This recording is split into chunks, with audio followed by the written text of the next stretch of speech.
and I will let everyone know when the recording has been posted, in case people, I'll send out a link in case people want to watch anything or send it to other folks who weren't able to join us. All right, it looks like the waiting room has slowed down a little bit, so I'll go ahead and get started. Let's see.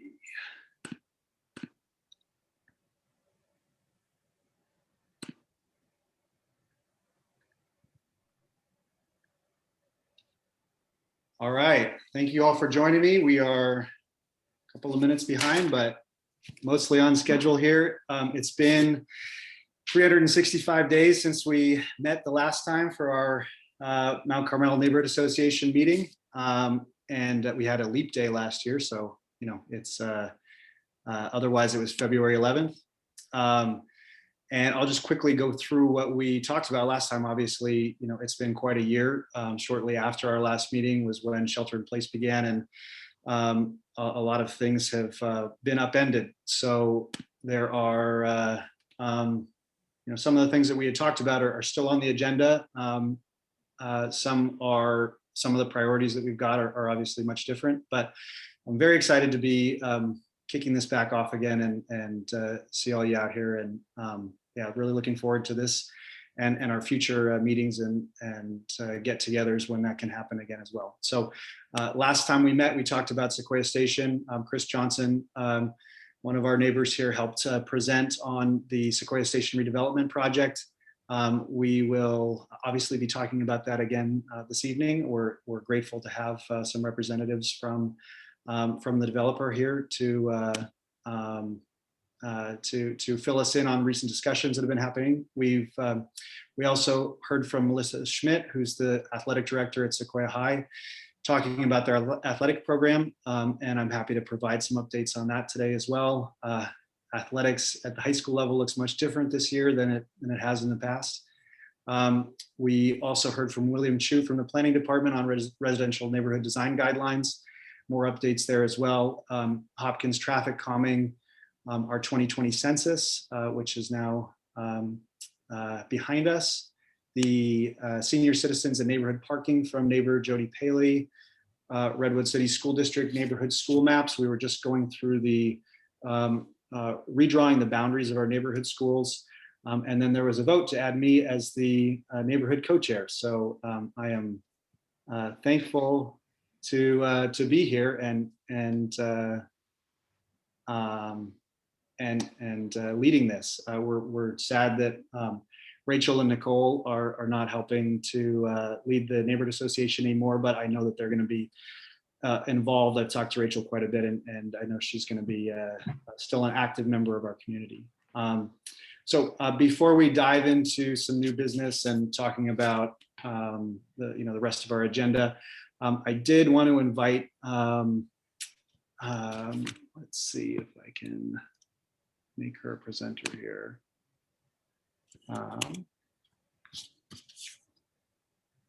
One second. I did want to invite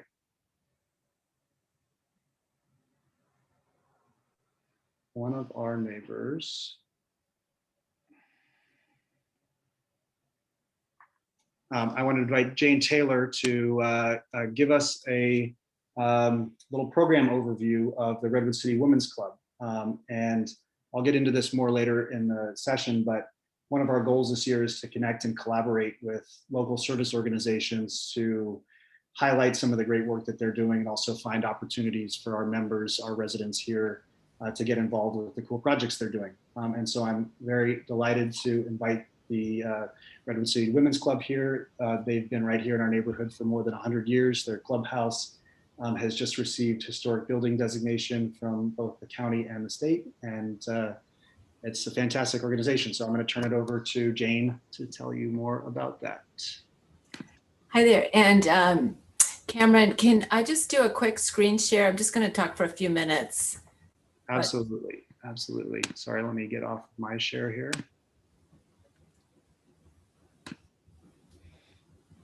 And let's see here. Share screen. Let's see here. Okay. Let's see if this works. All right, can everybody see that? So I am a board member. I'm the program chair of our club. We have about 95 members now. We've been going through 12 years of rebuilding the club. At its heyday, we were almost over 300 members. Our mission is to serve the community in the spirit of sisterhood, where women can socialize together, and the preservation of a historical resource for Redwood City, which is our clubhouse. We serve our community through volunteer activities, donations, and use of our clubhouse. We also have speakers and do service projects, focus on women, children, families, and veterans. And so if anybody has come down Clinton Street between Broadway and Hopkins, it's gonna change page here. Reload. It is this brown craftsman style building built in 1911 right here. And so we have just hit the 110-mile year mark on it, and very exciting. We have it's a Redwood City Historic Landmark designation, and the state and the federal designation will be probably in the next month or two as it goes to the National Park Service level. And we have a meeting space inside. So let's see here. I'm going to show you one more. Let's see, how do I change screens here? Stop share. And we have a meeting space inside, a large auditorium. We just renovated with a new acoustic. So we have perfect acoustics in there, and lighting, and Steinway piano on the stage. We rent the building out, which brings us revenue. We also donate the use of the building to organizations and events. So all the information's on our website, and hopefully we can have one of the future meetings in person of the Mount Carmel Neighborhood Association. But I just want to say hi to everybody. I also have lived in the neighborhood since 1992 at 2 different homes in the Mount Carmel neighborhood. And I know a number of you, and hopefully we'll meet more of you in the future. Thank you. Thanks so much, Jane.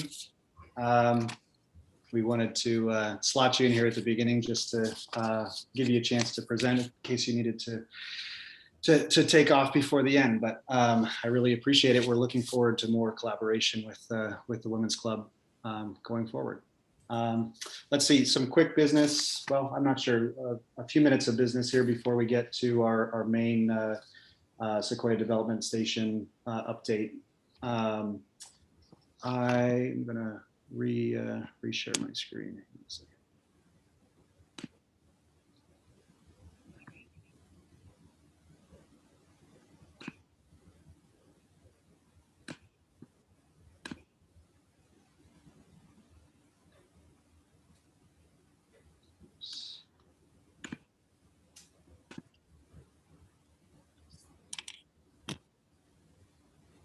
All right, so many of you know me already, but just to reintroduce myself, I'm Cameron Matthews. I'm the new chair, hopefully soon to be co-chair of the Mount Carmel Neighborhood Association. I've lived here since 2013 with my wife and now 2 young kids. I help coach baseball at Sequoia High, and I've been active with this neighborhood association for about 3 years, really since Rachel and Nicole kind of reinvigorated it a few years ago. And I was added as one of the co-chairs right before shelter in place. And as I mentioned, Rachel has since stepped down from that co-chair position, and she's going to be missed. But like I said, she'll be an active part of the neighborhood going forward. And it really is thanks to her leadership that we've got such a strong group here. And I'm very hopeful and enthusiastic that we get to continue the work that she started. A quick recap on the purpose of neighborhood associations. Like I said, it's been a year since we've done any of this. Anybody has joined up. They were set up to be collaboration tools for the residents and the city. So they're meant to be inclusive of all residents. They are not a homeowners association. All residents that are within the boundaries are automatically members.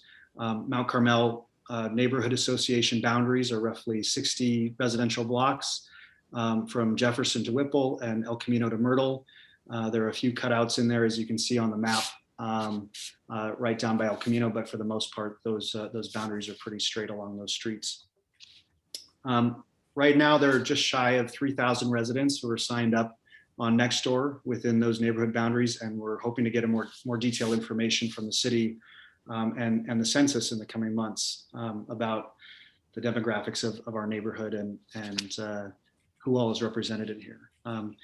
And in addition to the residents, we want to engage people who work and visit here as well. So people come to Mount Carmel for school, for church, to work at and visit doctor's offices, care facilities, parks, lots of things within our boundaries. And I personally think that strengthening those relationships is really a key part of what our neighborhood association can do going forward.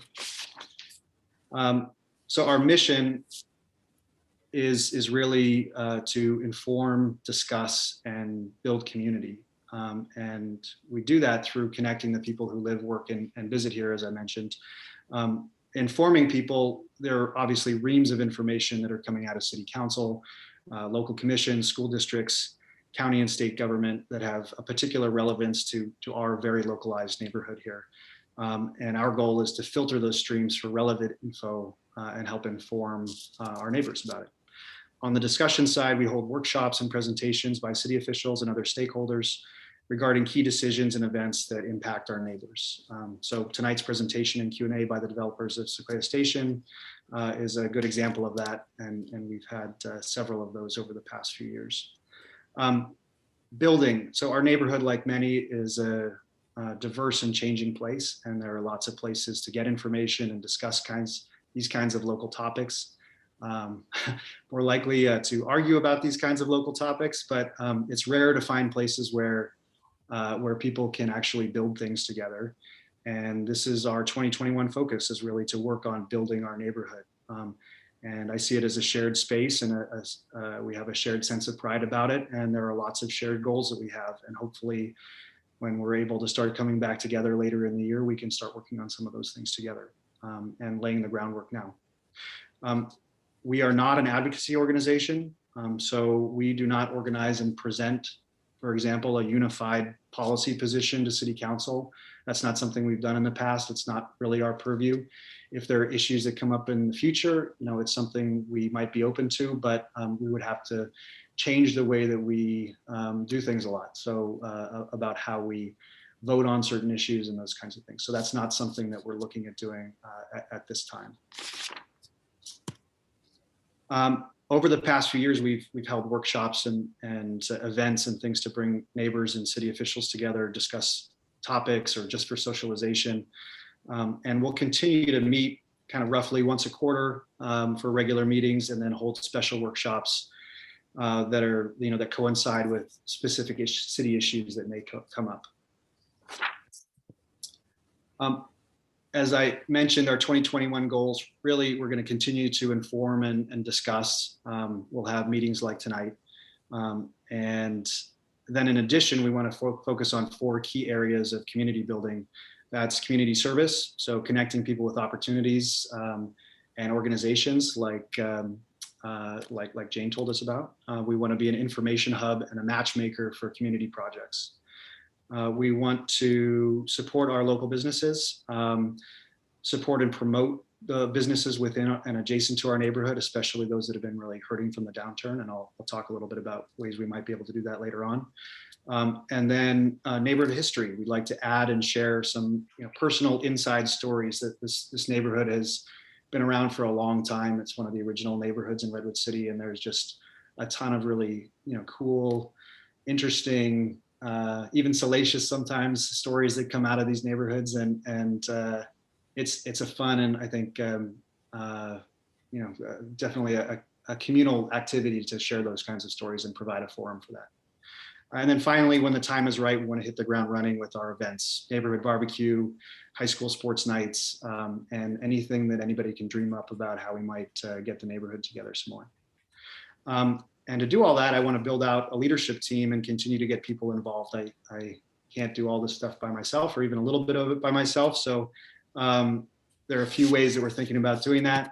I'd like to look for nominations and volunteers for several positions. The first is really adding 2 additional co-chairs to join me and help lead this group. The role is largely neighborhood outreach, organizing meetings and events, communicating with the city, and we'll vote on any co-chair nominations or applications that come my way at the quarterly meeting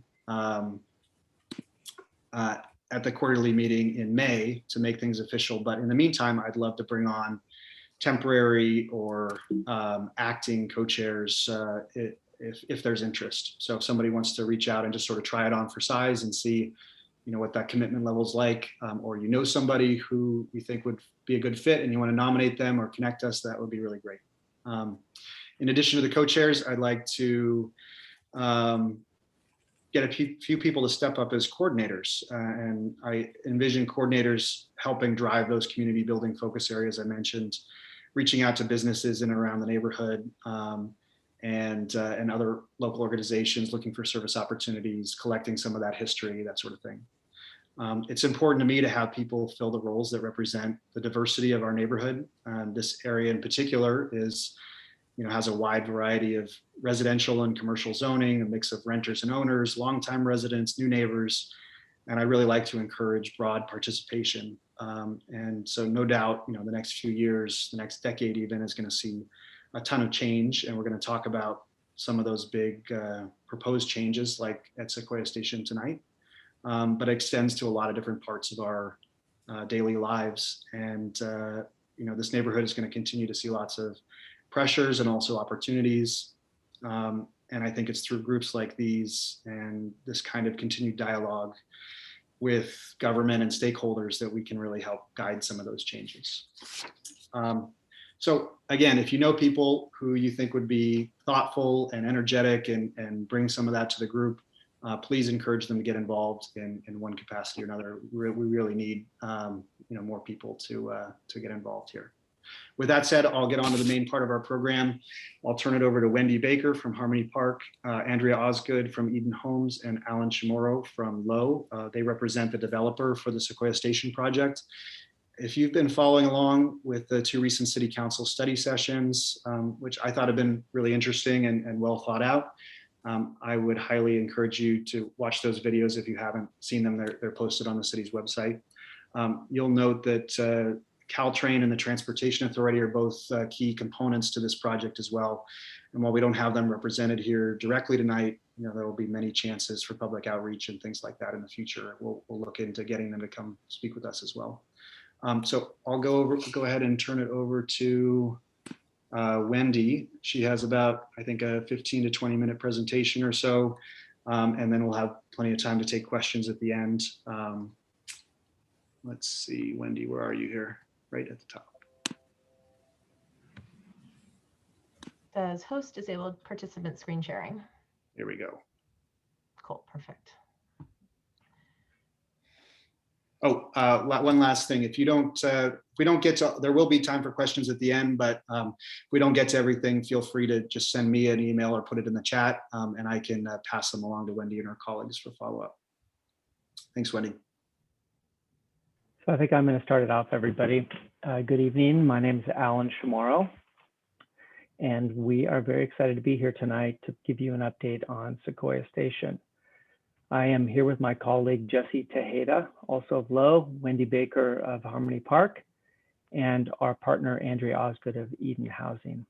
Lindy Chan is also here, I believe, in the audience or on the screen from the city, and she can answer any questions that you have specific to the transit district planning process. So we are here tonight to provide you an update on the opportunity at Sequoia Station. This is, to remind you, this is a part of the broader city-led transit district planning process, which contemplates planning for the implementation of Caltrain's 2040 business plan as well. As you may have heard, as Cameron mentioned, Redwood City is planned by Caltrain to be one of the most important stations for Caltrain on the peninsula. Sequoia Station of that planning district is 12 acres of the 17.5 acres planning district.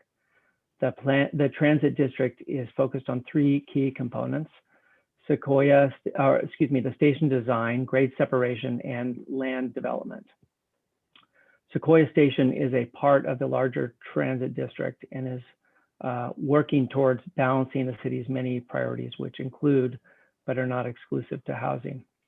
We're also trying to balance many of the other community benefits, which we'll mention some of those tonight, while maintaining financial feasibility, which is really key to making a development like this happen. So tonight is the third time that we've had the opportunity to speak to the Mount Carmel Neighborhood Association. And since we've last met, we've really taken a back seat as the city commenced their outreach on the transit district planning process. But we've also continued to meet with community members and neighborhood associations and local and regional groups to help increase our understanding of the priorities of Redwood City and to refine our proposal. We have heard clearly that Redwood City residents value connections and places that enhance the feeling of community. First, we heard concerns about access last year. And so, like I mentioned before, we took a backseat this past year as the city led the transit district planning effort and outreach. And second, we have heard concerns about height and density. So the 17-story building that you might have heard about last time we met has been removed. And we have eliminated any building height that exceeds the downtown precise plan limits. We have also worked to vary the building heights and setbacks.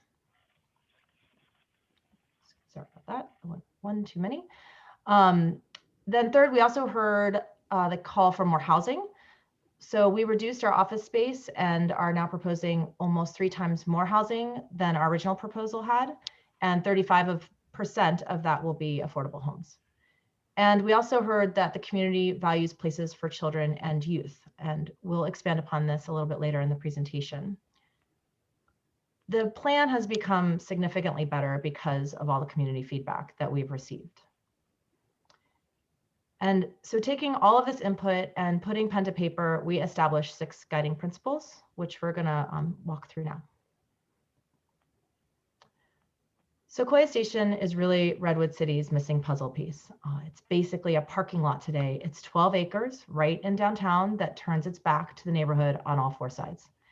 It's not walkable, it's not friendly or inviting, and the connections across town from Mount Carmel to downtown, for example, are very auto-centric and feel really unsafe.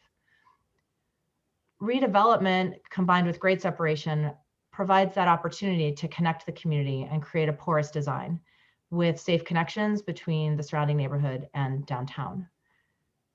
And we believe that the entire community should have access to this ground level, what we're calling the public realm. And we believe this creates an amazing opportunity to really expand upon Redwood City's already thriving downtown. Mind you, we have COVID right now, but it's still a thriving downtown with wide walkable sidewalks and bike paths, new public plazas, and an artist grove with rotating public art installations. Really see this as a safe, accessible, and exciting place for all, a place to gather, eat, shop, and play. This is first and foremost an opportunity to transform the regional transportation system. Redevelopment of Sequoia Station will unlock that potential by providing over 1 acre of land for Caltrain's expansion, and that's on land that's currently occupied by the Safeway and CVS buildings. Further, mixed-use design also will support Caltrain's ridership goals. It encourages transit use for the residential and office users. And as you may have heard on Monday, if you tuned in, Caltrain mentioned that there's no better way to get commuters out of cars and onto Caltrain and support their ridership than placing office directly at train stations, including Sequoia Station. And safe and secure on-site underground parking is also proposed on this site and can be used by the community during the off hours for Caltrain riders, for example, to go to a Sharks or Giants game or for the downtown events. We've also now included a public commuter bike barn that will provide secure bike storage for transit users, further enabling transportation access for all. And we're working to engage the bike community to help us with these designs as we move forward.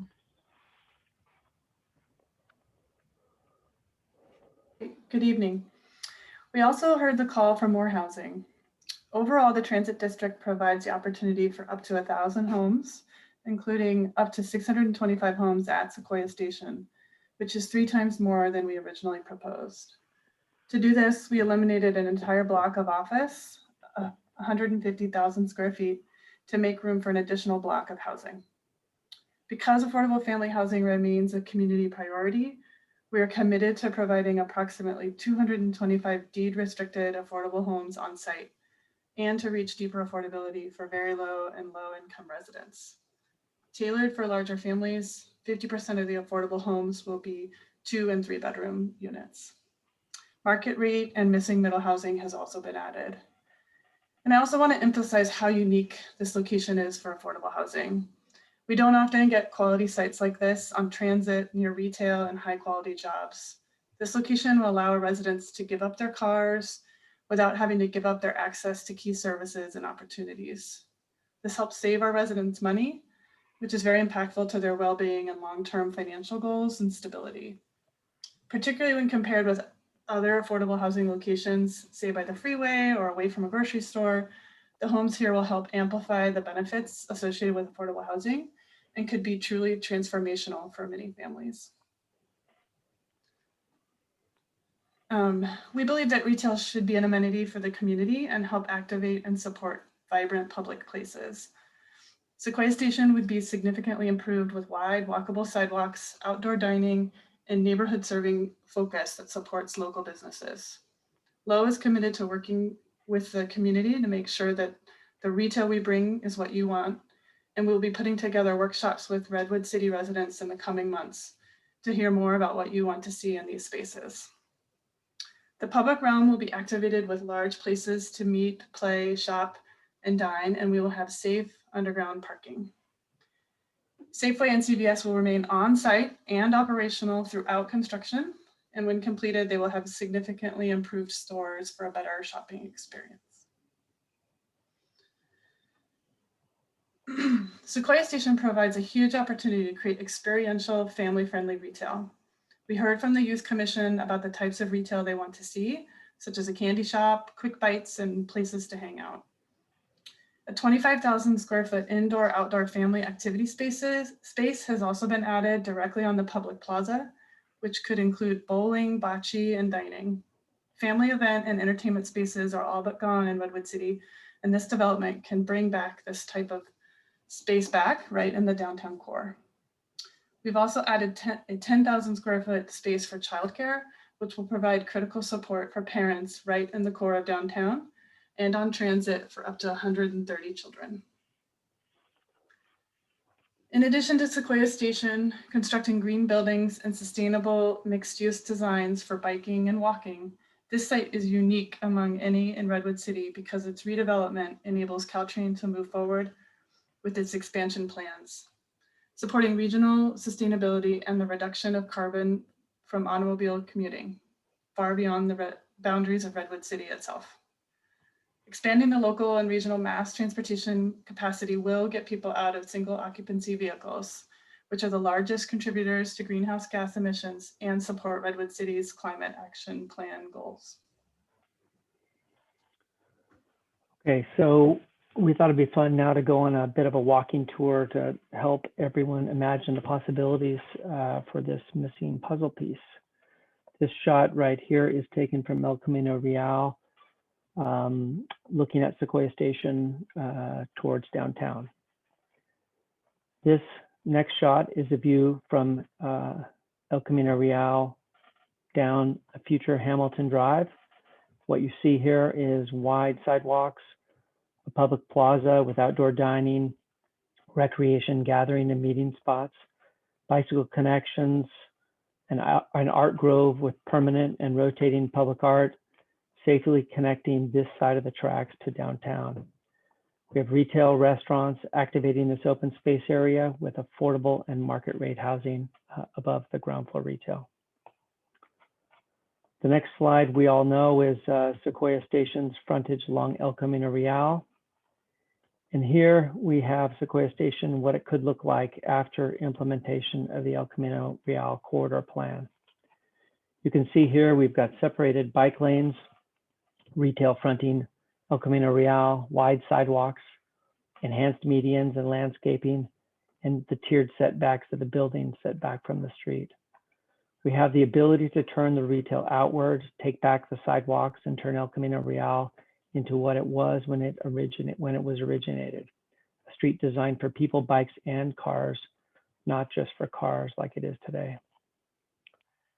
This view is an existing view of Jefferson, where Franklin Street will be, looking towards Safeway and Habit Burger. And this is the same image of how the intersections could look. Next. Here we go. And here's how the same intersection could look, with the retail facing outward, bike lanes, a new modern Safeway, and new wide walkable crosswalks. To the right, we have childcare, which is walkable to Caltrain and the bus station, outdoor cafes, and a continuation of this public art grove that we're planning.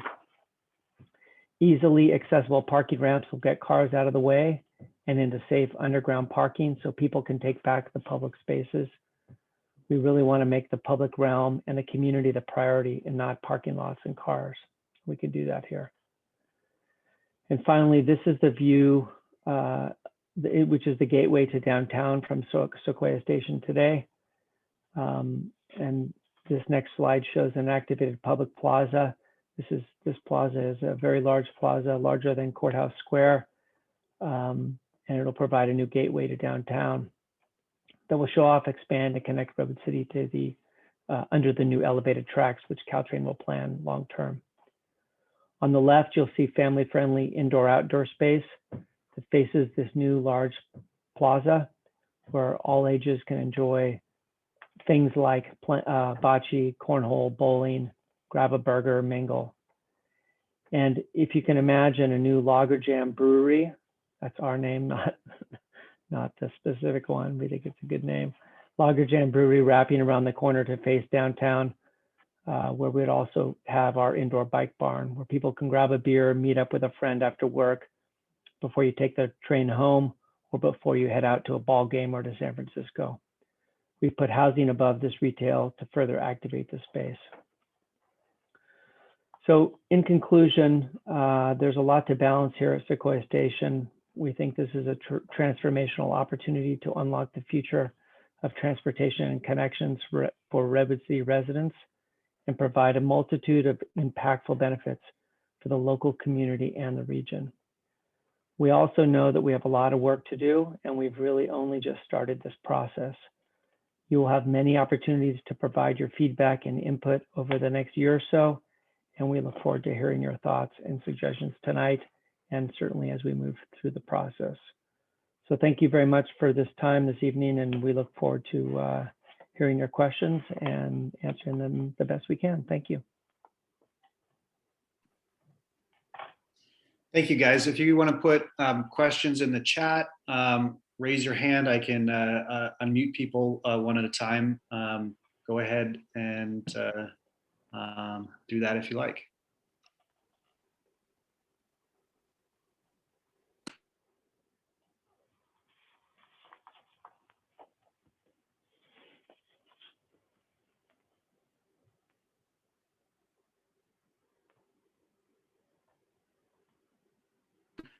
Well, while people are formulating their own questions here, I've got a couple teed up that I've been talking to some folks about. How should we be thinking about the overall timeline of the project? Just, in very broad terms. I just heard you say, another year or so for input. But what's the likely sort of path of how a project like this gets developed and completed? Well, The next step will be, we haven't actually even submitted a formal application on the project.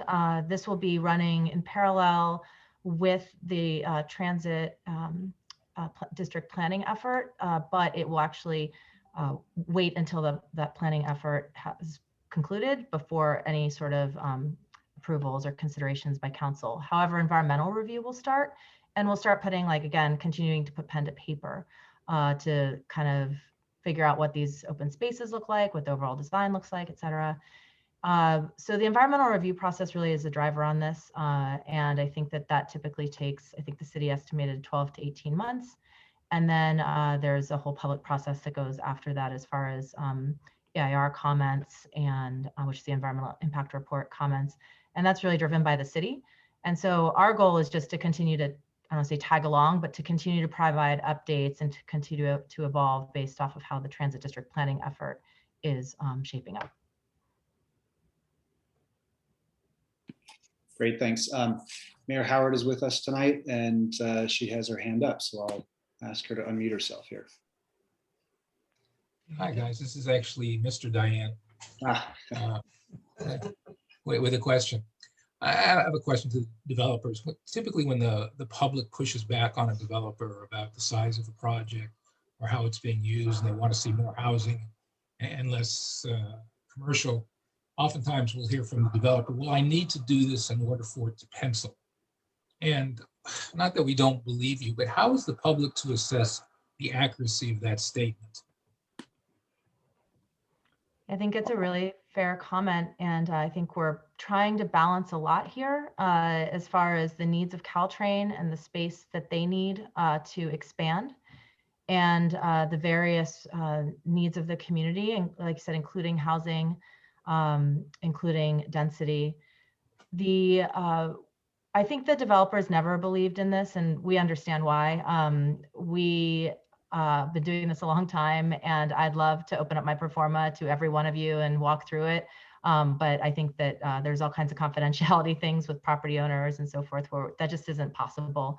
So the best that we can do, and I think the city has taken this on, is to do their own assessment of what is viable at this site and what it will take in order to unlock this site and all the land in the transit district to development that is financially viable and allows the opportunity to have both the transit expansion as well as, you know, up to 1,000 residential units. So I think that it's always hard to, you know, you can pick apart any report and everybody does it and it's everybody's rights. And I think that what we invite is all of those questions.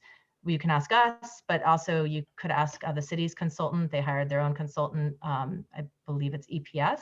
And Lindy's here and can probably expand upon that, you know, if there's any questions related to that. But I don't know what other projects have this sort of tool, have utilized this sort of tool where they get an independent economic consultant to review the viability of the plan to make sure that we're, you know, staying straight and being honest.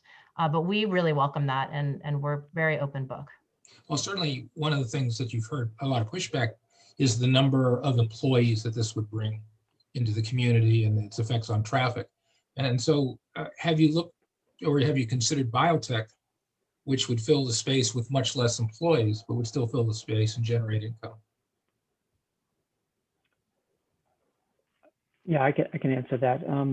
We have, I think it's really too early at this stage to pick tenants, but I think that it is worth it to study life sciences or biotech in the environmental studies that are going on for impacts. And at some point we will, as Mayor Howard pointed out Monday evening, at some point we will have to choose which road we're going to go down. But we're really not at that stage right now. Right now, it's a matter of just looking at the environmental feasibility, which will I think it's worthwhile to study both of them because we would like to have as wide of an audience, tenant audience as we possibly can. Thank you. Thanks. Next, we have a question from Jerome, and then we'll do Shirley after that.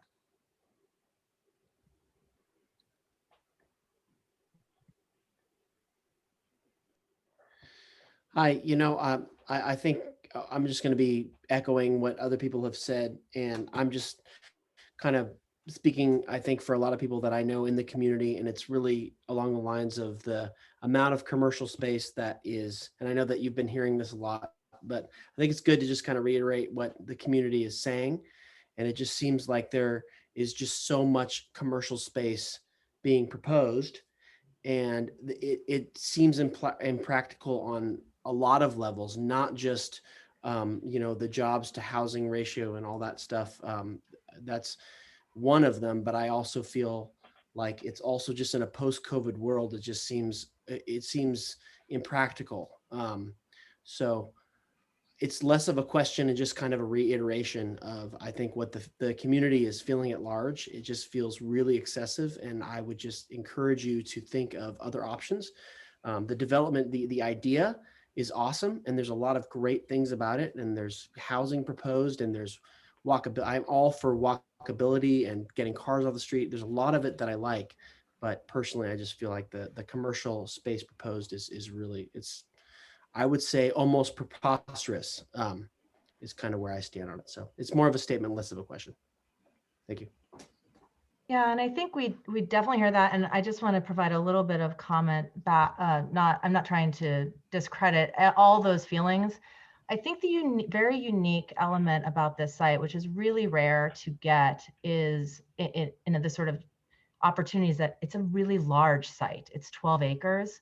And so when you start, we're trying to break this down more block by block as we're moving forward to really look at each block and what it's bringing as far as opportunities and what the square footage looks like. Because most proposals that you're going to see downtown are already going to have the streets developed around it, right? And it's going to be really just the land around the streets, and it's going to be maybe an acre or an acre and a half. And so in a downtown setting, that's really where density makes the most sense, rather than putting it outside, around the freeways and so forth. So we're really trying to marry this ideal for density, as well as, which is a scary word, right? As well, because otherwise maybe it goes other places, as well as just the size of the project, and wrapping our heads around it and breaking it down into more understandable chunks. But as far as office and the viability, I think we're the developers, and so we have to make sure that it's viable as well. And so we're definitely talking to a lot of brokers and taking our own experience just to make, to see, is this truly viable? Because we're all living the same thing as far as what's going to happen post-COVID. And we hear lots of different messages. Some of it is that the need for office space is going to be even greater because you're going to want more space per employee. So right now you see something like a Google, they were factoring in 85 square feet per employee in their Diridon Station planning efforts initially. And now I think they're up to closer to 300 square feet post COVID, just because they recognize, and that's just part of design. So we're all working hard on this and trying to figure it out. And it's not necessarily the answer everybody is comfortable with, but we're just trying to figure out how to navigate this and make it both financially viable and a long-term solution for the downtown. The other thing that I'd add too is about the viability of office space going forward. I mean, what's very clear to us, or as real estate investors and as office developers, is there will be a flight to quality. And this flight to quality basically means putting an environment where people want to go to work. And the thought of putting office directly on transit in a vibrant downtown where it's walkable to retail and restaurants and things like that, you don't need cars, is very desirable for tenants and employees. And one of the biggest things we've had in the Bay Area is effectively a fight for talent. And that's why, Google and Facebook and all those others, give away free food and back massages and free dry cleaning and all those things. These are things that tenants want, and it's to attract tenants. And we're a believer that even if there's an aggregate lessening of office space, there will be a demand for higher quality office space in environments where people want to be, and putting them on transit is enormous because it allows people to commute more easily, reduce carbon. People generally don't want to get in a car by themselves. And so it becomes a very significant differentiator between an office building that is only a quarter of a mile from a transit stop or a half a mile from a transit spot. Very, very different environment. One you drive to, one you get on the train to. And I think Jim Hartnett, Monday evening of Caltrain, said that very eloquently about how valuable it is to put office on transit. So we're a big believer that even if there is a lesser of demand, it will aggregate to the higher quality locations of this is, you know, one of the best in the Bay Area.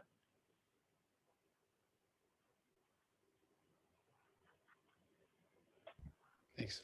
Thank you. Okay, next we have Shirley, and then I'll go to a couple questions from the chat after that. Hi there, thanks. Actually, I put my my question in the chat, but I'll say it. So first of all, thanks for sharing this. I mean, there's a lot about this, as other people have said, there's a lot about this to like. The opening, you know, El Camino to downtown Redwood City is great. Opening Mount Carmel to downtown Redwood City is great. And I'm really glad that you axed the 17-story building, because that was crazy. I want to just build off of what I think Jerome was talking about in terms of commercial space and talk specifically about retail space. So I've lived in Redwood City since 2000. In kind of probably 2010, 2011, I was part of a task force that was really focused on bringing retail to downtown Redwood City. And if you've walked around, you will probably notice that it obviously failed. I don't believe there is a single thriving retail establishment in the downtown area at this point, aside from, I mean, you've got Safeway and CVS, but everything else is gone. And so I'm curious, I look at this and it's beautiful, but it really calls for a lot of retail. And I'm curious, and maybe this isn't a question for developers, I'm not sure, maybe it's somebody from the city, to say, what are we going to do this time to actually bring retail and to make sure that it's, you know, sustainable? Because this doesn't really work if all you do is build these buildings and there's no place for, you know, we're just overpopulated with restaurants and bars, but there's no place for people to shop. I'd like to answer that. As you know, retail is going through a transformation right now. It started with the internet, and it's been, I don't know what the number is, 3x, 5x, 10x because of COVID. And I think retail is going to continue to change. There are the most successful retail centers today are all grocery anchored, which this center is, and will continue to be with Safeway. So I think that is good for the prospects of a project like this. I also think that projects, you know, retail thrives when people actually shop there. So by putting a significant amount of housing and office and on rail and connecting it to the downtown, I do believe that there is an opportunity to actually expand retail. Retail, as I mentioned, is changing.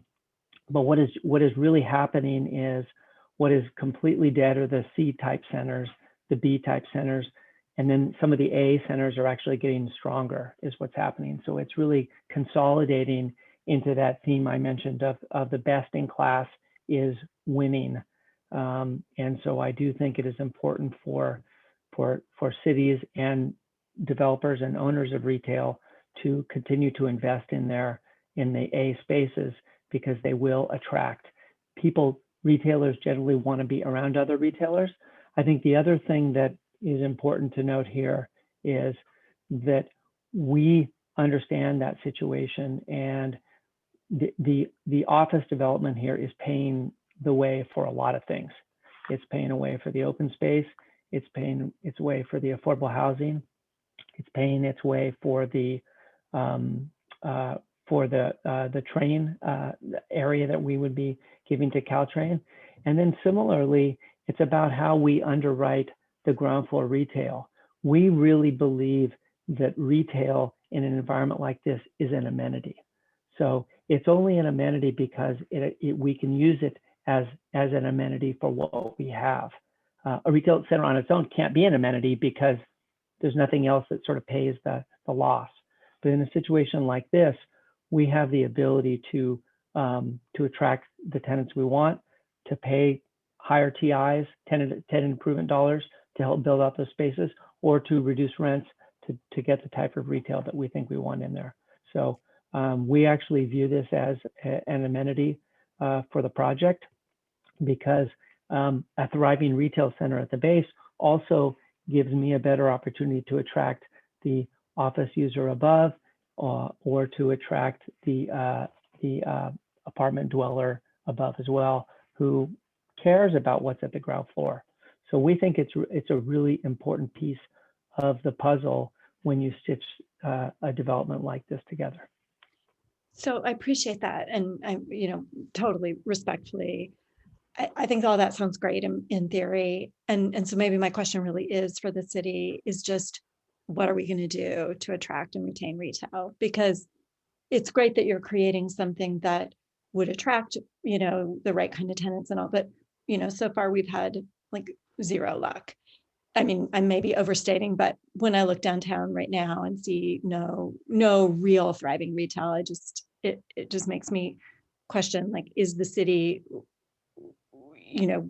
what are we going to do to change that in the future? Like, it sounds great that you're creating the environment for it, but if the city isn't doing things to attract retail and retain retail, I mean, in the past, what's happened is retail has come in, or have tried to come in, but then in moments where the city sort of felt like they were nervous about occupancy, they turned that over to commercial, which pays higher rents, with the promise that one day we would go back to retail, but that hasn't happened. And so I'm just sort of, I get what you're saying. I just feel like, what's the holistic plan from the city in order to fill this, so we're not ending up with a beautiful center that has no tenants and no retail tenants and no place for local people to shop. Cameron, would you like me to tackle that? Yes, I believe Vice Mayor Hale has her hand raised as well. That's You're the fine, one- Diane. Stephen turned into you. So You do that. I'm happy to, that was magical. Right, I'm he's right happy behind to me. defer to you, Mayor. Well, I was going to say that we have, Don Burrows was our economic development person, and he was a miracle worker, and he was really coming to the city, hitting the ground running. He really did a marvelous job while he was with us, but then he was called back to his hometown to do a wonderful development project in his own city. But we have since hired a new economic development coordinator who comes with fabulous credentials. And his job is going to be working with our developers to create that environment that Alan was talking about. You need the city to be a partner on all this, absolutely. But it really comes from having the right development at certain sites that attract other businesses. Business wants to be around other successful businesses. Safeway is a wonderful example, and CVS. I mean, you have a couple of businesses in Sequoia Station who have been there since day one in that development. And why? Because Safeway and CVS brought such thriving numbers to the station. And I have no doubt that I'm not sure how this project will go forward, in what shape, and I won't promise that because we still have a lot of citizen input to do. However, I do promise you that there'll be efforts on the city's part to make sure that whatever comes about becomes successful for Redwood City, and that we work hard to attract the right businesses to complement what will go into the different storefronts, whether it be Sequoia Station or downtown. Giselle, would you like to add to that? Well, that was really well said. I just added and first of all, Shirley, thank you so much for serving on that task force. That was really meaningful work, and it did feed into the plan that the city shaped. And I shared the plan in the chat box for those that want to see it, but we learned a lot from that study. And actually, The density was a major factor in supporting retail. And then another factor was simply like the size of the spaces mattered a lot. And so some of our existing spaces, and I'm pretty sure your group had helped unearth this, they weren't sufficient for the needs of retailers.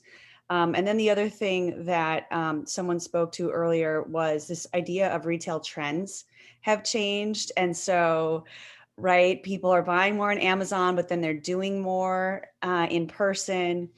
So all of that has definitely led to a change. But I mean, I think we all understand the type of retail we want to see and attract. And part of that is going to be the density to support it, the foot traffic to support it, and then the spaces that support it. So I hope that. If I could just add 2 more points to that, those are both great comments. Is, you know, partly it's also satisfying the demand of the shoppers in the neighborhood along with that density. And so we really think a good component of this, we'd like to put together, I think Andrea mentioned in her part of the presentation, a charrette or a sit down, a design to sit down and talk to everybody about what, you know, you need and what you want. As I mentioned, the other part to that is the developer, you tend to have to buy tenants. Tenant improvements are very expensive. Vice Mayor Hale mentioned this as well. You have to get the spaces designed properly.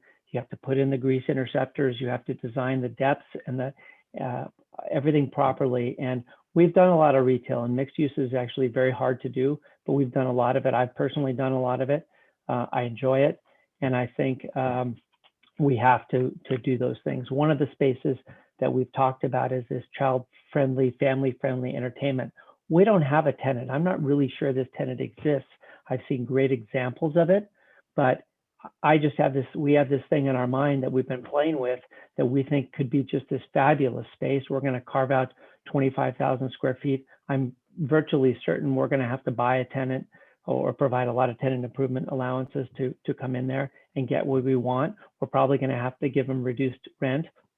But what we believe is the environment that we'll create with that will help be the bell cow to attract other retailers and other dining establishments and things like that around it. We're hoping that it's so great that all of you come and then all of a sudden you shop and, you know, we all win. So that's my belief in that. And I do believe that it takes work, and it takes work in the community, and we have to listen to you because you're the ones who are going to shop there every day.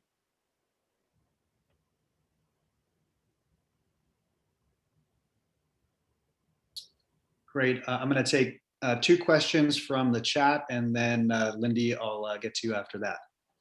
So Adrian writes, and Adrian, you may have to clarify if you're on. Like most community, he says, like most community comments over the last decade or so, many of us residents can't wait for a long overdue SS redevelopment to occur. Sorry if you guys know what SS redevelopment, I'm not familiar with the abbreviation. Sequoia Station. Oh, of course. Thanks, Adrian. So some in the community have been saying that residents in the city should reject your proposal and hold out for a proposal that is more jobs housing balanced. What is the likelihood that a more balanced proposal would or could realistically be proposed on this particular site in the foreseeable future, the near foreseeable future? And then I'm actually going to piggyback off that one with another comment that I got from a resident over text. I think it's somewhat related. Given Salesforce recent announcement regarding work from home in South Boston delaying 2 projects in the South Bay, do we really need 1.25 million square feet of office space, almost the size of Salesforce Tower? Well, if I'm going to share my screen again, so because we did an exercise I think is helpful in sort of talking about the site and balance and you know, the things we're trying to accomplish here. So hopefully folks can see this. This is very rough, right? So we're talking about, you know, retail on the bottom, which doesn't reflect on here, but this is the overall transit district, and the purple reflects the infrastructure. Some of it's very new as far as roads going through Sequoia Station, and infrastructure like utilities and so forth, as well as the pink is the transit facilities, the blue is the commercial office area, and the yellow is the opportunity for housing.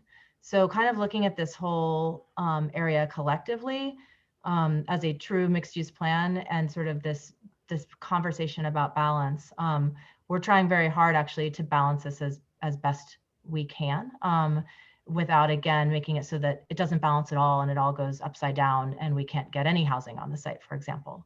So this was something we just we took a big step back, and hearing a lot of the comments from the community as far as overall balance and what happens, if we don't move forward or the community rejects the proposal. I think I'll let Alan or Jesse answer the office question again.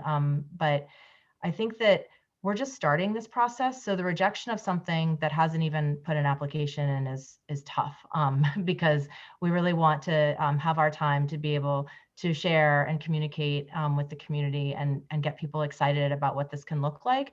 And for folks to really start to understand, again, that it's hard to understand the financial components of this, but where that push-pull is. So we have realistically, we have a year, 2 years to talk through this. So we're hoping no one is flat out rejecting this plan at this moment. And that we also hope that through the next year or so that the city has identified a lot of different ways that they're looking at jobs housing balance within the city. And that's not all on this one specific proposal, but there's going to be a housing element process. There are probably going to be new sites that turn over that are opportunities for housing. So we think that this is a bit of a collective conversation that shouldn't be nixed right in the very beginning because of a lack of perfect balance on this site. I just wanted to add one more thing to that, which is as you know, we did meet with a lot of people about this, and we did hear first and foremost that affordable housing is a major priority. We took that and effectively took one entire block and partnered with Eden Housing on that to do a 100% affordable housing project on that. Within that, there's also much higher, bigger units. So if that block, for example, were to be a market rate project, which would be a standard 20% affordability requirement versus 100%, we could get more units, for example, on that block. There is some more additional height within the DTPP on that block as well. But that makes the Eden project infeasible, and we wouldn't be able to deliver that amount of affordable housing. So, part of this project is a function of trade-offs as well, right? If we didn't have to give away the transit, the line to Caltrain, we could put more housing. If we didn't have a big plaza, we could put more housing. So, again, it's all a bunch of trade-offs here. But first and foremost, the office, and you've seen this in some of the other gatekeeper projects, the office is what is effectively delivering the community benefits for this project. It's what pays the freight. And it becomes sort of it creates the opportunity for the project effectively.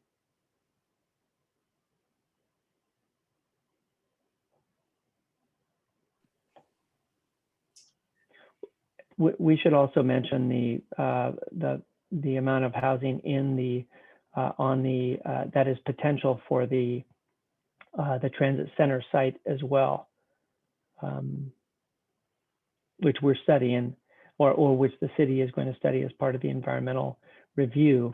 That combined with the up to 625 units that or homes that we would put on our project at high affordability. The city is also looking at homes on top of the transit center site as well, and that is up to 275 units, I believe, there, and that is up to an 85-foot height. If the city wanted to open up additional height on that parcel, there could be more homes as well.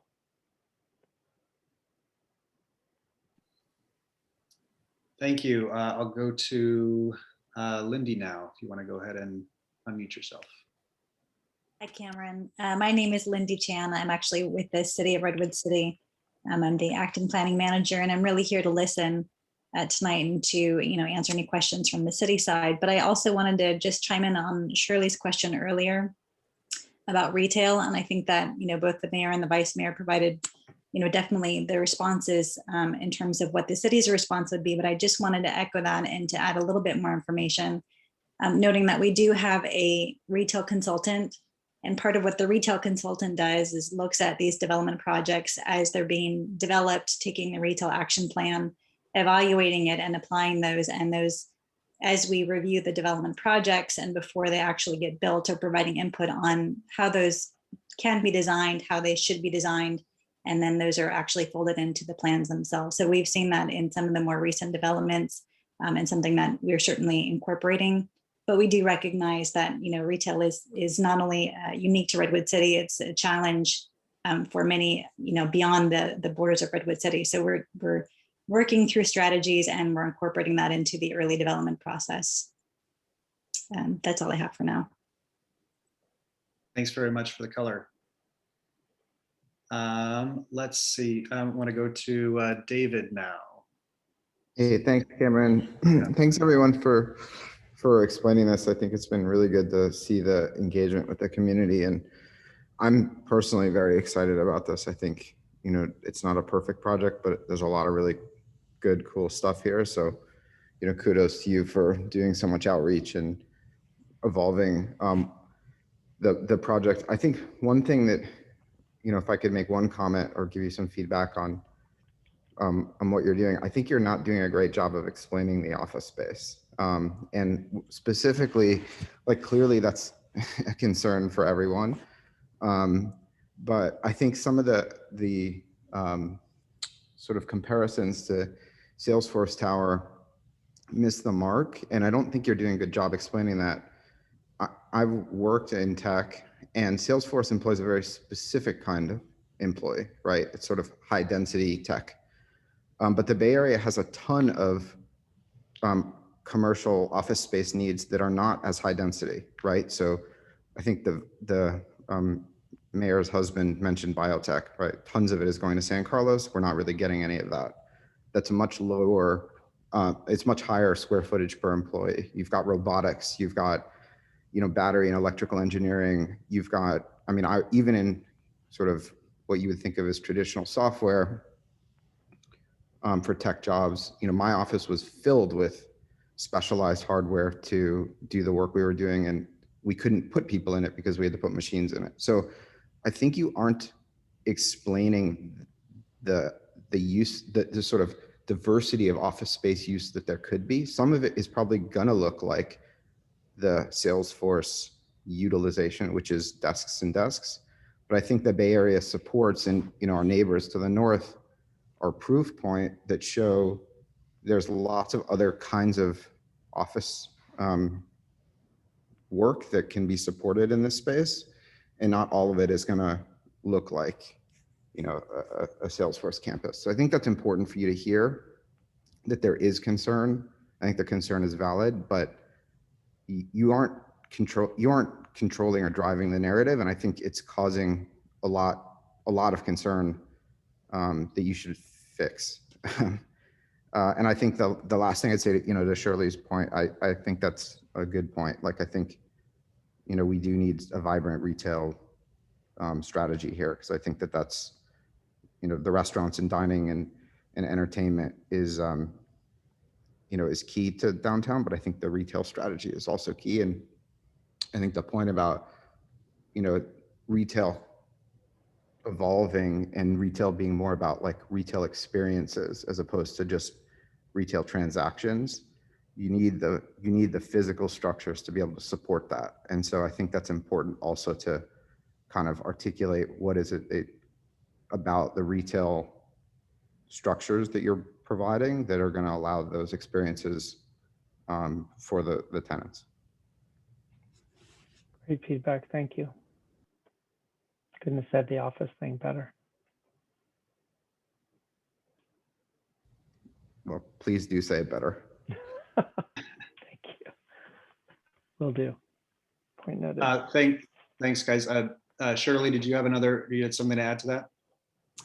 Yeah, I had just a question. Kind of your experience just in relation to how traffic will be affected. You know, we really saw it when, you know, there's been all the new development in the last 5 years has created, you know, really bad traffic jams downtown. You know, we live on King near Jefferson. So, you know, that left turn going from Jefferson to El Camino is it was gotten worse and worse. So in an ideal world, yeah, you build these office buildings and everybody that works there would be taking public transit to work. At worst case, they'd be taking public transit somewhere else and everybody would be driving to work in these buildings. So I imagine it won't be in any extreme, but I can imagine it leaning more towards the other one. Even if you initially get employees who are taking public transit to these buildings, over time, just because the way things move and migrate and the way people take jobs, that there's going to be, thousands more cars every day, just, zooming in right on this center. And I think the city suffers, developer walks away, everything's fine. They've made their money. Maybe the companies are happy. Maybe they got a few complaints with employees where there's no parking or it's difficult to get there, but all of the neighborhoods suffer with all of that increased traffic. And we see it directly. People cut down King Street, like right in front of our house. This is all pre-COVID, cut down our street because they don't want to go down El Camino.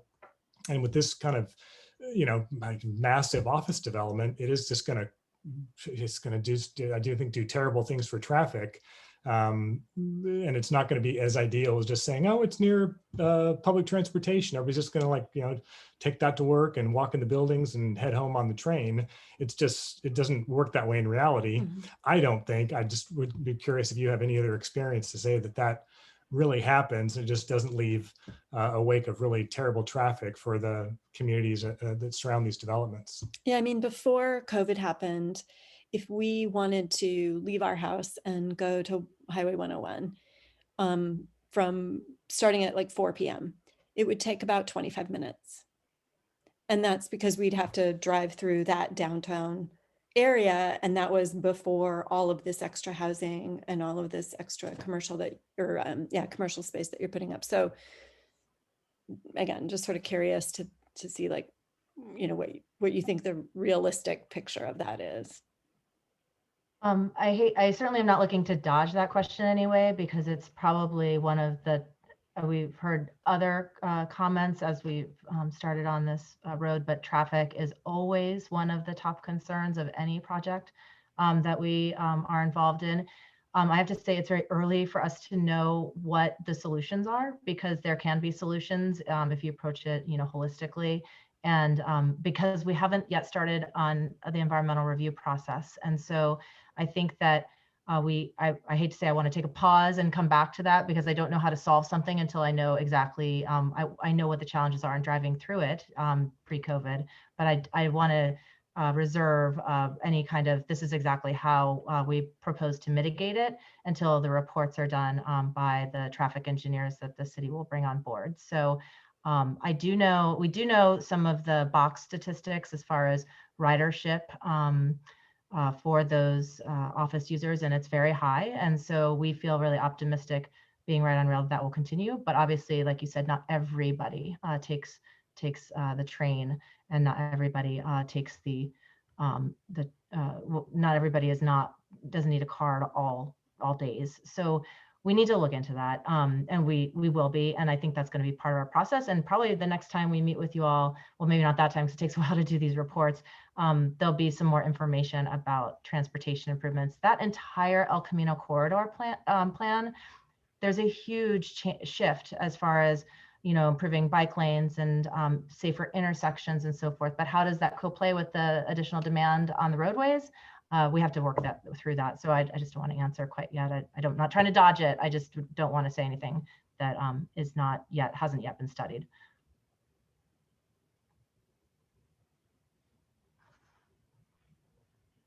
Thanks, guys. I have two more questions or comments really in the chat here. One says you cannot look at housing offsets elsewhere in the city when there's over 5 million square feet of office planned elsewhere in the city. And the second says, cite the proven low drive mode share of transit adjacent office.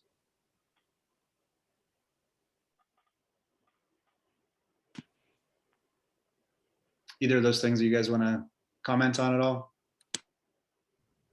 I think that the city is going to look collectively at the, what the planning effort's going to be through their housing element and the units that are required for their housing element. So I don't want to speak on the city's process. We just know that it's going to occur, and we're glad that they're also doing, Central Redwood City planning effort and this larger transit district planning effort to kind of look holistically at things. A lot of cities don't do that, so I'm glad to hear it. They all have housing elements, but it's really, we're fortunate to be going along parallel with these efforts, so we can look at it holistically, and the city can see, the residents can see the overall picture. And I think we all know that the challenge in the Bay Area is that we've been developing for a long time, growing outward, and it's caused a lot of the congestion that we're seeing both on local streets as well as on highways, which is exactly why we're trying to look at this site, that's right adjacent to transit, that is mixed use, that has, literally almost every type of use right on this site, right adjacent to transit. So this is, the right type of development that we should be looking at, rather than proposing these things, office uses right next to a freeway, or housing really far away. But even the increased train service will help provide access to people and more capacity for people to use Caltrain, even if they don't live directly in Redwood City. And so I think there's a lot of, the transportation component of this is just huge. It cannot be understated how this will change the entire dynamic with how, raising up the tracks, providing more like this aqueduct experience and this porous experience, how much is going to change as far as increasing ridership, increasing trains for downtown, or for Redwood City residents in general. And then also just that connection. It's a pretty huge undertaking. It's a huge opportunity. And so we're really looking forward to seeing how this develops with the city's planning effort over the next year. Great. I think that's a pretty good place to wrap up, but I do see either Mayor Howard or Mr. Howard's hand is still raised. Was that just from before, or did one of you have another question or comment? Sorry, Cameron, I forgot to take the hand down. Sorry about that. The case, yeah. Click it off there. Thank you. Okay, I see that there's a message here from Wendy inviting people to reach out at sequoiacentervision@gmail.com and provide more feedback and questions. I just want to say thanks to Wendy, Alan, Andrea, and Jesse for their time tonight and for continuing to do this outreach. I'm sure that we'll see you guys at more meetings in the future. Thank you for very much for having us. Yeah. All right, so back to our agenda quickly here. Uh-oh, I have about 1 million stickies open.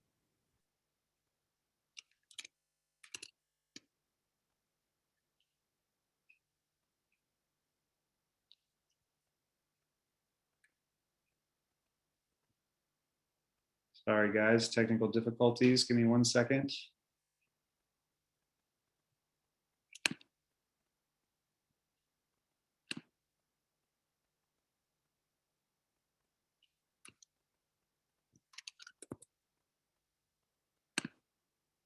Okay.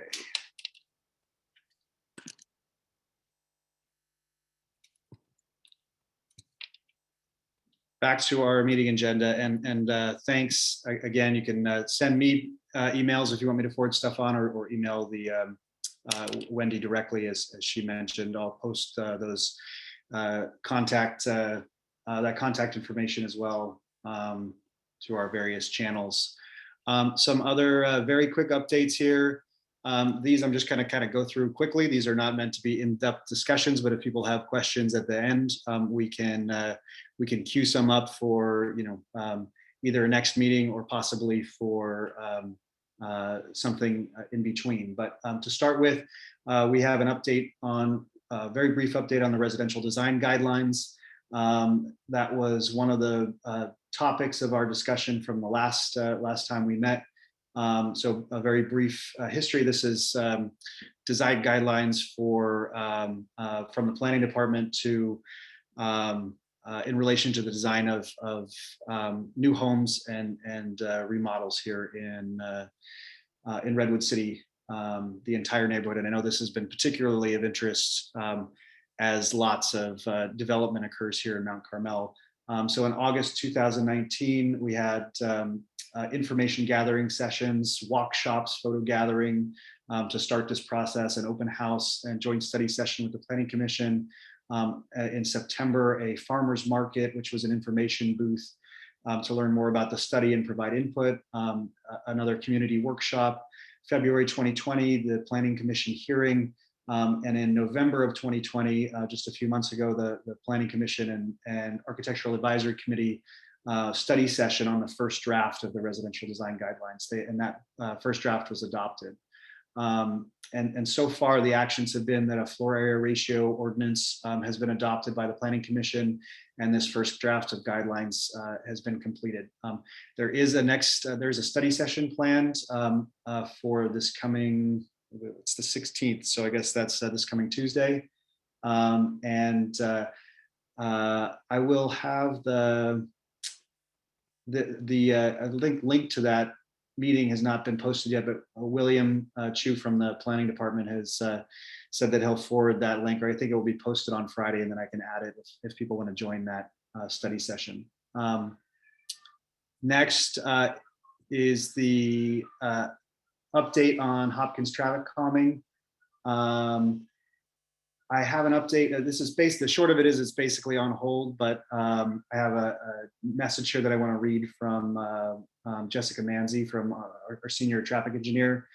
She says that the Hopkins work has been put on hold due to the pandemic and funding limitations. That said, we've just recently restarted work on the design for traffic calming improvements, including our planned pavement overlay project.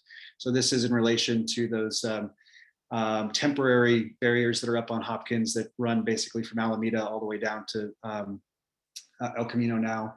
And they're obviously temporary looking. They're made of rubber and plastic and plants that are not planted and things like that. And supposed to be temporary, but that work looks like it's being discussed about being restarted. So they're taking input from last community meeting in February. When we have the revised design, we'll do a final community survey on whether or not to make the pilot permanent. We have not been collecting more data and don't plan to at this point. Changes to traffic patterns due to the pandemic would not be comparable to pre-pandemic and pre-pilot conditions. Staff are on site periodically, but to the extent that you or other residents see damaged pilot materials, please let me, that's Jessica, or Eric, know that we can make necessary repairs or remove the device entirely. For the most part, the exception being the raised buffers close to El Camino, which we will not replace due to noise complaints and because they have not stood up to wear and tear. The materials are in good shape and should hold up until a final decision is made. So please reach out to Jessica. I can post her contact information for if you don't have it. Otherwise, I believe it's searchable on the city's website. Let's see. Moving along to Redwood City School District attendance boundaries. Over the summer, the school district adopted new neighborhood boundaries after their right sizing program. So there were 4 elementary school sites that were closed and the campuses consolidated into some of the existing campuses. And this particularly affected Mount Carmel because something like 90% of residents in Mount Carmel prior to this rezoning, I guess, or rebordering, were assigned to the John Gill School at the edge of Myrtle and Jefferson. That school has since become a school of choice. It now houses the Mandarin Immersion program and the Orion program as well. And so it's no longer a neighborhood school. So all of the residents that were in Mount Carmel needed to be reassigned to a different neighborhood school. And this is for that was originally a K-5, and now the decision has been made that all of Mount Carmel will be assigned to the Clifford School. So obviously students are not really back in school yet. There are a few programs here and there that are operating on campuses and looking into opening those schools back up. But there's a big shift when kids will start going back to school. and things like how they get to school. It's quite a ways for many kids and many families in Mount Carmel to get all the way up to near to Sequoia Hospital, where the Clifford campus is.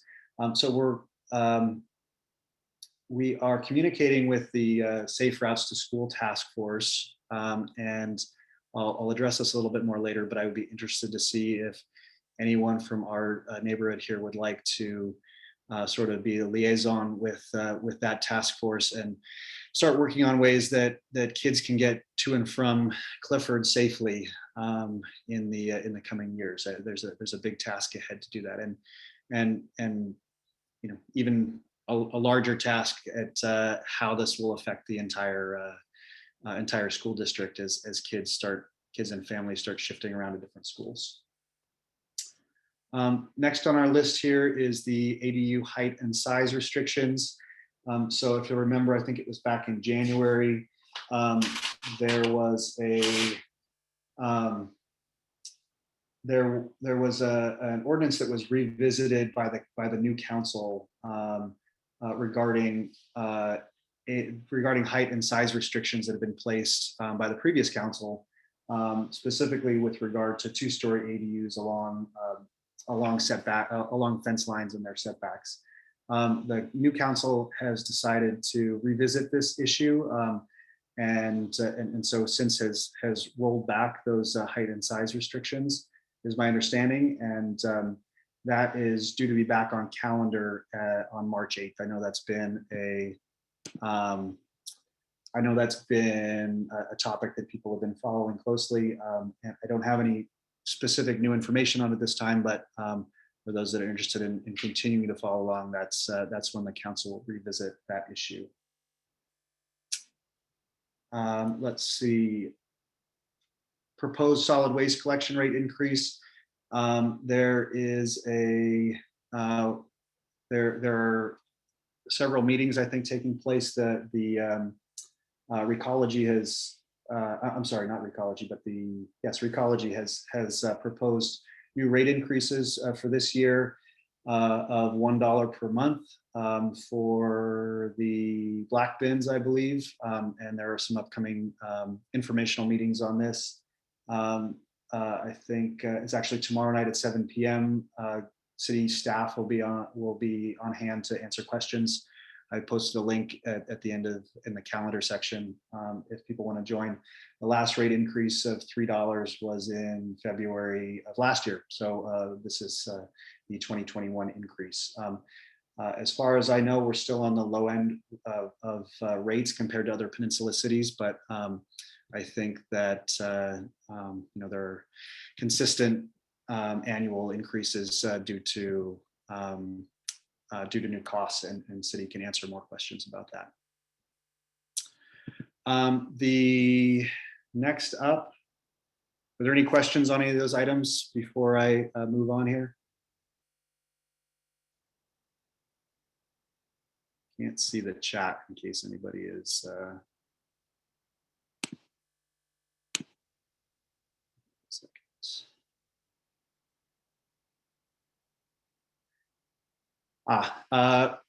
Rachel says, if you are concerned about having 28-foot tall second story ADU 4 feet back from your fence, and you might want to reach out to Councilmember Hale, as she is supposed to represent this neighborhood and yet voted against the ordinance that would have been aligned with state law, limited height restrictions to 16 feet. And Vice Mayor Hale says, happy to chat with anyone, anytime. I don't have a lot of scheduled time to get into that this evening, but I know that Giselle has indicated that she would have anyone talk to her or other council members about those issues.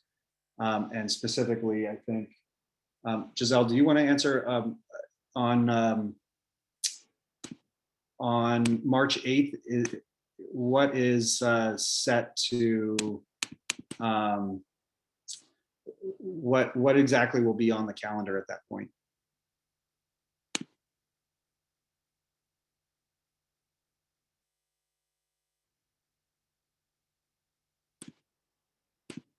We're waiting for her to re-enter.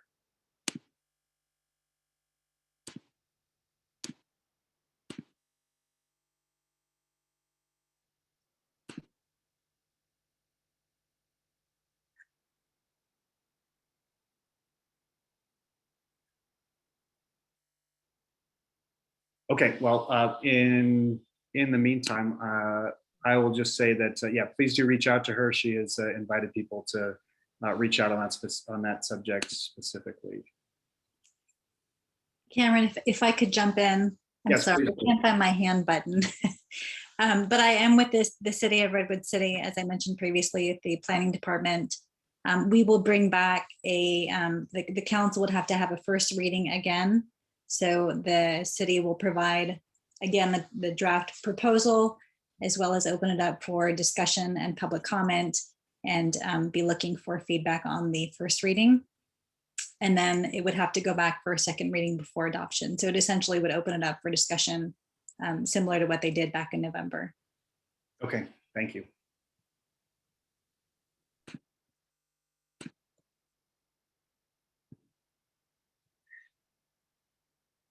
Okay, moving on. I hope that Vice Mayor Hale is available to can hear me and can chime in. This next section here, I wanted to talk about the community wellness and crisis response pilot program that Redwood City has just announced. This is essentially a program that will begin in April and is in partnership with the County of San Mateo, and is going to be with several cities in the county, and is going to be sending public health workers to on emergency calls in order to try to cut down on the need for police to respond to public health crises. This was originally proposed by the City Council and then picked up by the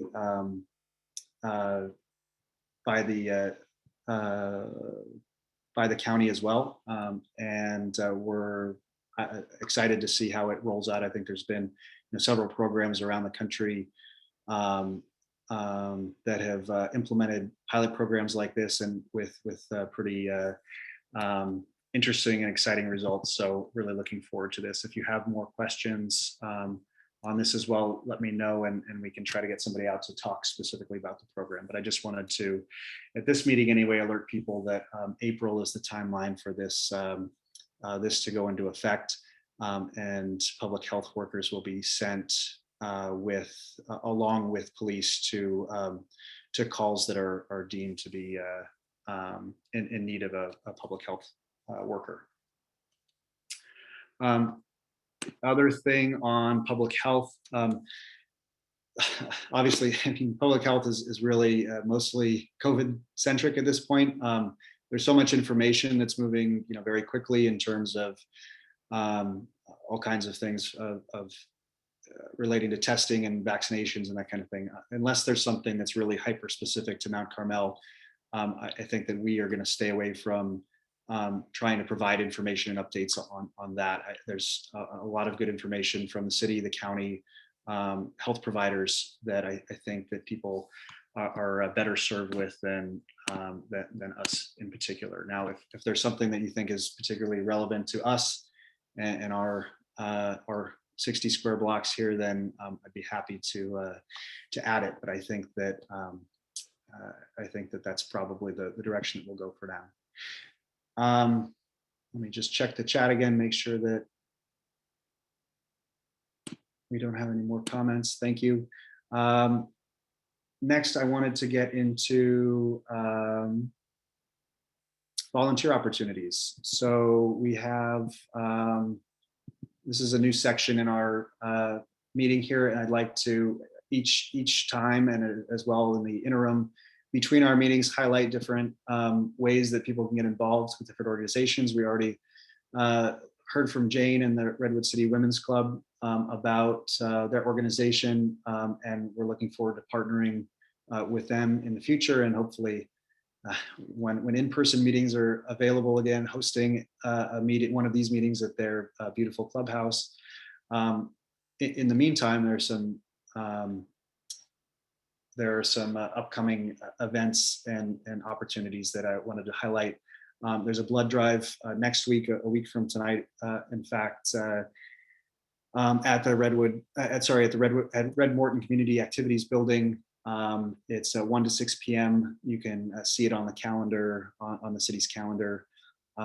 There's the City Council is asking for applications for board and commission seats. So we've got 2 library board seats that are open, and then a Parks, Rec, and Community Service Commission seat that's open. I would invite and encourage you guys to think about applying to those. I know a lot of people have had really great experiences serving on those commissions.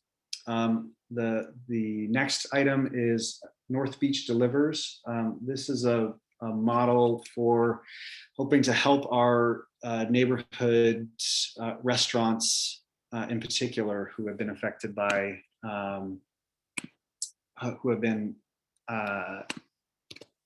the shutdowns recently. If you've heard of this program, this refers to the North Beach, the neighborhood in San Francisco, and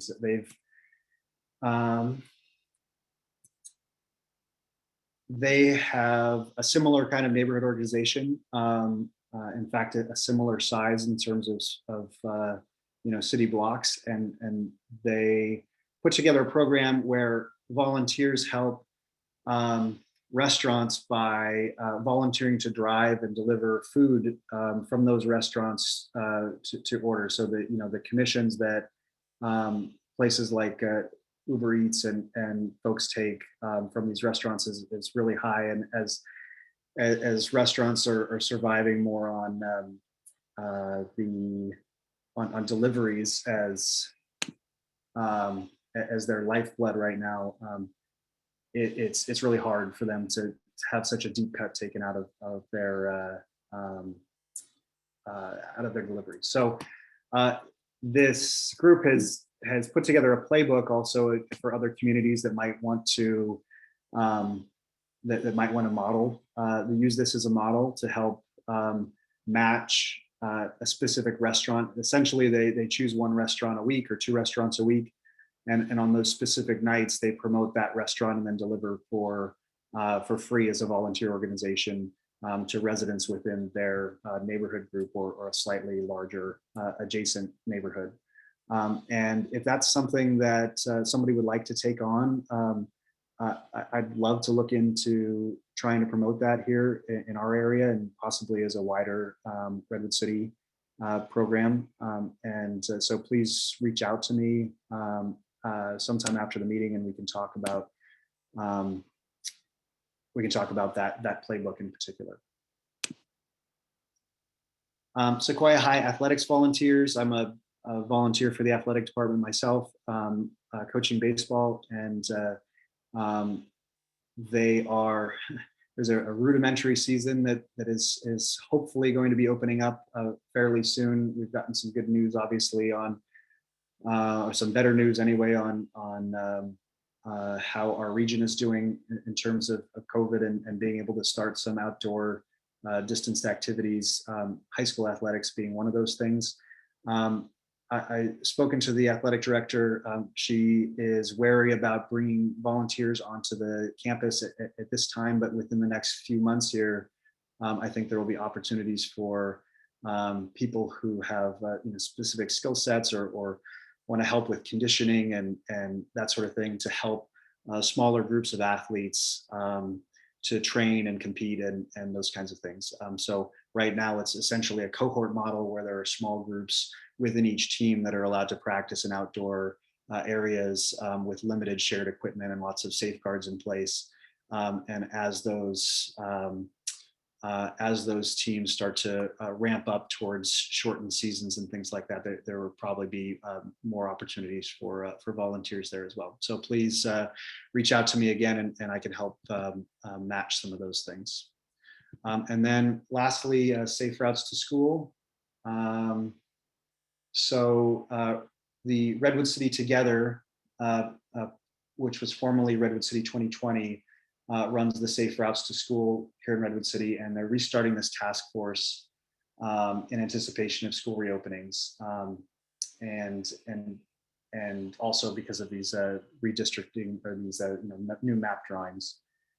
As I mentioned, it's especially important for Mount Carmel as the entire neighborhood now feeds to Clifford K8, which is all the way up by Sequoia Hospital. So I'm looking for someone to help interface with this task force on behalf of our neighborhood association. And the first step is just to attend the upcoming meeting on February 24th at 10 a.m. There will be a call with that task force, and listening in and seeing how our neighborhood in particular will be affected and how we can help will be very useful. Mount Carmel history and highlights. This is a section that I would like to add. Well, first I'll take a moment if there are any comments or anything like that from anyone at this point. I don't see anything in the chat. Great. History and highlights. This is a feature that I'd like to add to future meetings and probably intermittently posted on our Facebook group. Just talking about interesting stories from around the neighborhood, and hopefully we can get someone as a coordinator on board to start collecting some of these. I know we've got a lot of really great local photographers, semi-photojournalists, and people who do walking write-ups and things like that. I think including some of those in our specific neighborhood group would be a really, really fun idea. So looking for people to help build that together. And then the last section here is local business spotlight. So each meeting, I would like to try to have a featured business that's here within our Redwood City or possibly just adjacent that highlights some of the cool and interesting businesses that are here.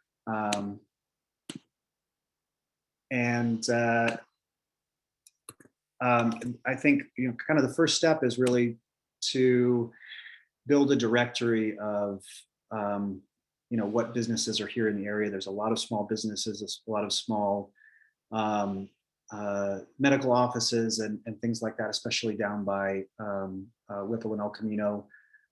There's of course some of the big employers like the school district, the Sequoia School District, and the schools themselves.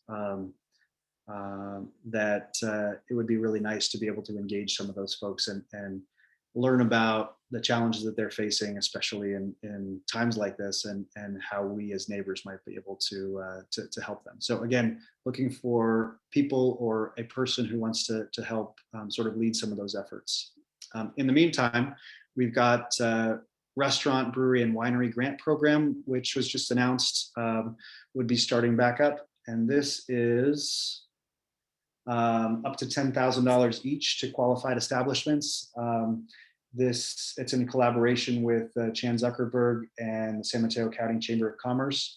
And there's an info session, 2 info sessions, in fact, coming up on February 16th and 18th. So that's Tuesday and Thursday of next week. And I think I put that down here.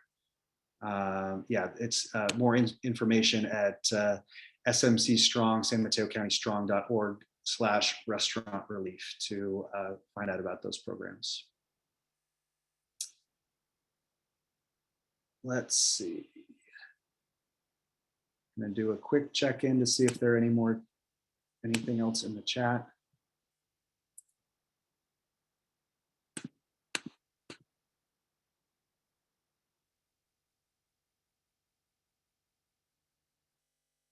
I think that's it. So I've added a bunch of things to our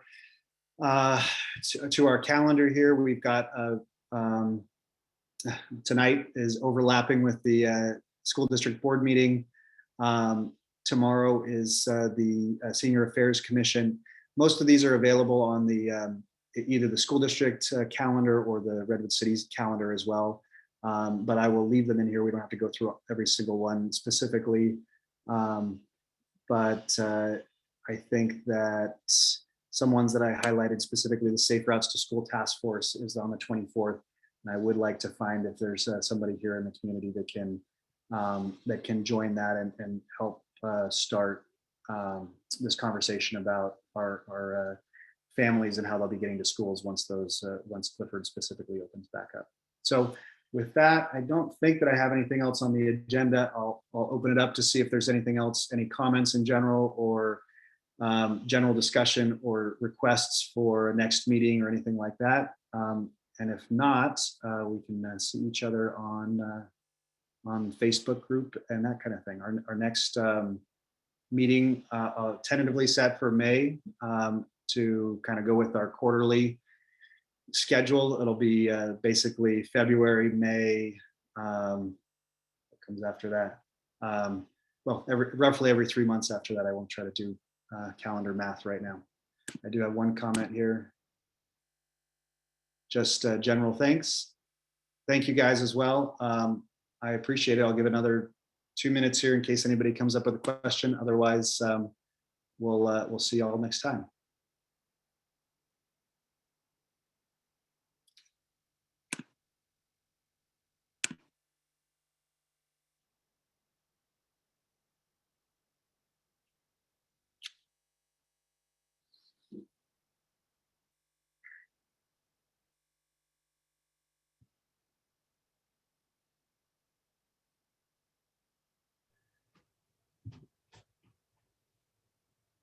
You there? I am. Okay, it's Steve Howard. Hi. I heard that you were on the, you're doing sports, and last year I had volunteered for golf, and I went through all the process of fingerprinting and all of that. And I finally finished that. And how do I find out if, because I actually talked to the golf coach and he said, oh, I'll talk to Melissa. If they're having golf, if they're still looking for volunteers. Yeah, I believe that the golf program has changed coaches, if I'm remembering correctly. So it's possible that fell off of the calendar. I can talk to Melissa. I can forward it on if you'd like. That would be great. Okay, let me make a note to do that.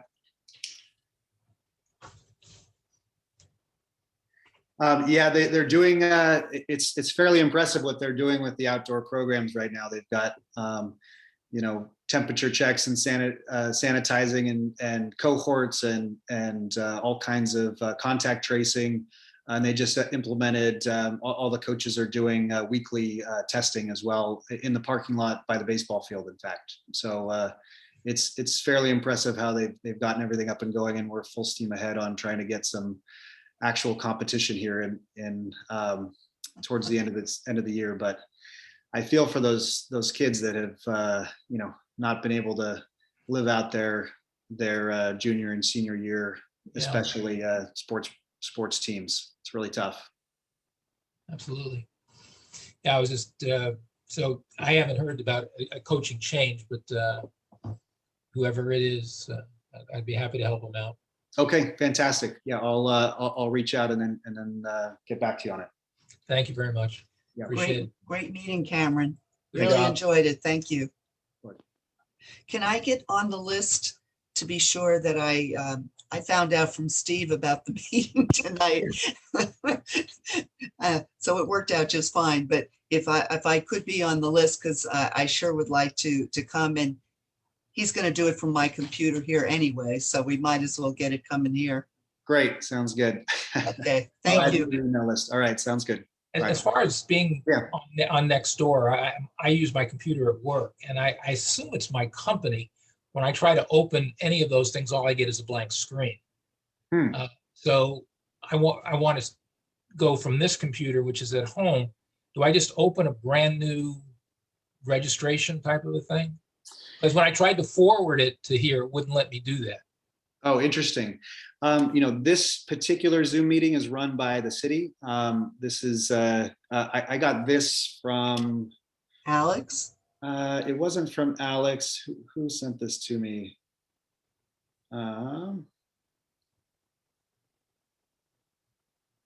Jennifer, maybe? Amanda. It was Amanda. Oh, Amanda. Okay. Yeah, Amanda's, I think, coordinating all of the Zoom meetings and accounts and things. So I don't know if there's some specific issue with the cities not interfacing with your work account, but it might be a question for her. Yeah, that's a good question. Yeah. Okay, thank you. Okay. Thanks so much for your meeting. It was a good meeting. Thanks very much. Good night.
Adrian and Chuck, I assume you guys have already gone, but nice to see you guys tonight. Thanks for the comments, and I'll talk to you both sometime soon. Okay, yeah, sorry, I was just reading something here. I didn't realize I was still on. No See ya. problem. Thanks for hosting. Yeah. Next time I'll just speak my question. It was unclear. I thought we were, for sake of control or whatever, only taking comments written. Oh, no, I probably should have just read it or said it. So that's sorry. fine. It's impossible to tell who's having technical difficulties and stuff also. So, Yeah. I'm getting right. text messages of some of them and stuff, but yeah. All right. Take care. Okay. Yeah. Thanks. Good meeting. Bye. Chuck, you still on?